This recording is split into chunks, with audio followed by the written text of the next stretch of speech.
Glenmark में आज बहुत इंटरेस्टिंग हुआ। सुबह बॉट एक बार के लिए देखें ना तो आपको लगा होगा कि अरे वाह क्या शानदार नंबर है, सेल्स प्रॉफिट सब में मैसिव ग्रोथ।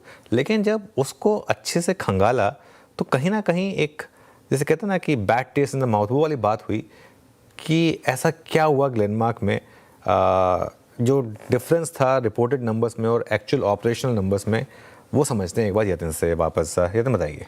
देखिए, ग्लेनमार्क में फिर से एक बार इन्वेस्टरों को चिंताएं हो रही हैं और जो आज अगर हम क्वार्टर टू नंबर्स की बात करें तो कहीं ना कहीं फाइनेंशियल इंजीनियरिंग और बहुत सारे एडजस्टमेंट्स आपको यहाँ देखने को मिल रहे हैं।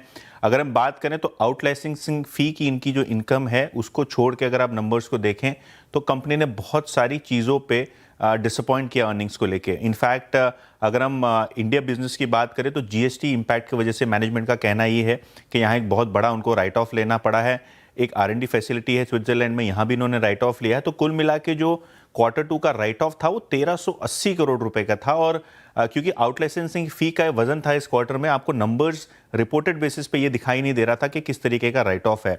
ऑब्वियसली ये जो आउट लाइसेंसिंग फी थी वो कंपनी ने करार किया था, उस बेसिस पे इस क्वार्टर में वो रिकॉर्ड हुआ है। लेकिन अगर हम बात करें तो ये पहली बार नहीं है जब इस तरीके का बड़ा राइट ऑफ ग्लेनमार्क ने किया है। इसके पहले भी इन्होंने 2 साल पहले इस तरीके का राइट ऑफ लिया था। और अगर हम इंडिया बिजनेस की बात करें तो इस क्वार्टर में केवल 165 करोड़ का सेल है, जो अनुमान से काफ़ी नीचे देखने को मिल रहा है और मैनेजमेंट के हिसाब से वो जीएसटी इम्पैक्ट रिलेटेड है। अच्छा, यही नहीं, अगर हम बात करें कॉन्फ्रेंस कॉल की जो आज सुबह हुआ प्री मार्केट, यहाँ मैनेजमेंट ने कहा कि जो जीएसटी बदलाव हुए इंडिया में उसका जो अकाउंटिंग इम्पैक्ट है वो अपेक्षित नहीं था।